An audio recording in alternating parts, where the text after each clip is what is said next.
حضرت مفتی شفیع صاحب رحمۃ اللہ علیہ فرماتے تھے، جب میں دارالعلوم دیوبند سے میں نے دور حدیث کر لیا اور تخصص بھی ہو گیا تو کچھ وقت میرے پاس فارغ تھا۔ میں نے سوچا کیوں نہ کسی اللہ والے کے پاس جا کر اس کی صحبت اختیار کروں، تو میں حضرت مفتی اصغر دیوبندی رحمۃ اللہ علیہ کے پاس اس کی دربار میں حاضر ہو گیا۔ چند دن گزر گئے، ایک مرتبہ حضرت کے ساتھ کھانے کا دسترخوان لگا، ہم نے ساتھ کھانا کھایا۔ تو کھانا کھانے کے بعد فوراً میں نے حضرت سے کہا کہ پیر صاحب اگر آپ مجھے اجازت دیں تو دسترخوان میں سمیٹ دوں۔ تو حضرت نے فرمایا کہ اے محمد شفیع صاحب، کیا تمہیں دسترخوان ٹھیک طرح سے سمیٹنا آتا ہے؟ دیکھیں بھائی، اب یہ کس سے پوچھا جا رہا ہے؟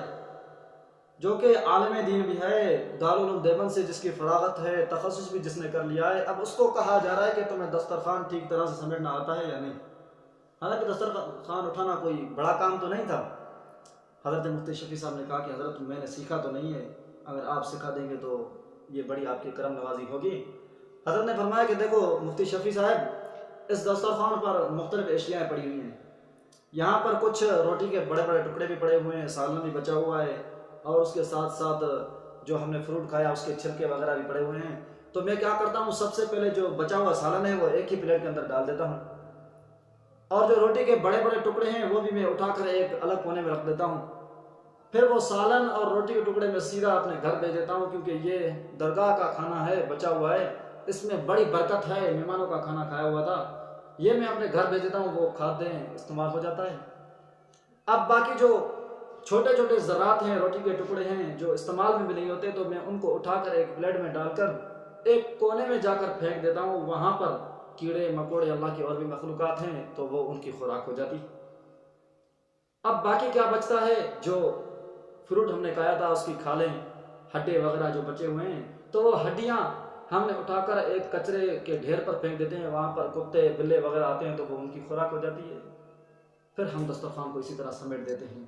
پھر آگے کہا کہ یہ جو فروٹ کے چھوٹے چھوٹے چھلکے ہیں، ان کی جو بچی ہوئی کھالیں ہیں، ان سب کو اٹھا کر میں ایک جگہ پر نہیں پھینکتا، کیونکہ یہ ہمارا غریب محلہ ہے، یہاں پر ایسے لوگ بھی رہتے ہیں جن کے پاس اتنے وسائل نہیں وہ اپنے بچوں کے لیے فروٹ لا سکیں، کہیں ان کے بچوں کی نظر ان کھالوں پر نہ پڑ جائے کہ ہمیں بھی کاش اللہ اتنا دیتا کہ ہم یہ فروٹ کھا سکتے، تو ان کو یہ دکھ ہوگا، اور یہ مفتی اصغر اتنا بھی نہیں چاہتا کہ کسی کا دل دکھائے۔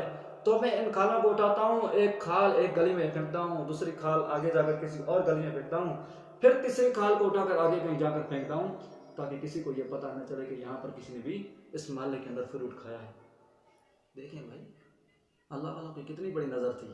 ہمارے ہاں ماحول کیا بنا ہوا ہے، ہم کہتے ہیں کسی کا دل ٹوٹتا ہے تو ٹوٹنے دو، اگر کسی کو ہماری زبان کے الفاظ تکلیف دیتے ہیں تو تکلیف دینے دو، لیکن ہم نے یہ نہیں سوچا کہ کل ہمیں اس چیز کا بھی تو حساب کتاب دینے پڑے گا۔ عبادت کا تقدس اپنی جگہ، نماز کی فضیلت اپنی جگہ، قرآن کی تلاوت کی فضیلت اپنی جگہ، حج کی فضیلت اپنی جگہ، بیت اللہ کی زیارت کرنے کی فضیلت اپنی جگہ، لیکن کسی کا دل توڑ کر کوئی بندہ اللہ کو راضی نہیں کر سکتا۔ خدا رہا اپنے آپ کو تھوڑا سا ٹھیک طرح استعمال کر لو۔ تم نے کیا سمجھا ہوا ہے اللہ کے مخلوق کی دلیں توڑ کر تمہیں اللہ مل جائے گا؟ ہرگز ایسا نہیں۔ اگر اللہ کو پانا چاہتے ہو، اللہ کی محبوبیت حاصل کرنا چاہتے ہو، تو اللہ کے محبوب کے جو لوگ ہیں ان کے دلوں کے اندر اپنی محبت پیدا کرو، اخلاق کے طریقے سے۔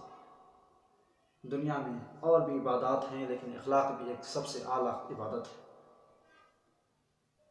تو میرے عزیز دوستو، حضرت مفتی شفیع صاحب فرماتے ہیں جس طرح حضرت نے مجھے کہا تو میں نے اس طرح وہ دسترخوان سمیٹ دیا۔ کہنا یہ چاہتا ہوں کہ جب اللہ والوں کی زندگی کے اندر ایسی رزق کی قدر تھی، ایسی ان کی زندگی کے اندر ترتیب تھی، تو ان کی زندگی میں، ان کے رزق میں، مال میں برکت بھی ہوا کرتی تھی۔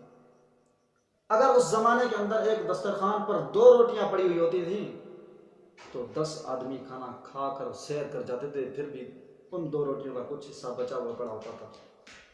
یہ ہے رزق میں برکت۔ اب ہمارے ہاں ماحول کے اندر کیا ہو گیا ہے، آج کل کا جو زمانہ چل رہا ہے، ایک دسترخوان پر اگر 20 روٹیاں پڑی ہوئی ہیں، 2 آدمی بیٹھے ہوئے ہیں تو وہ بھی سیر نہیں کر سکتے۔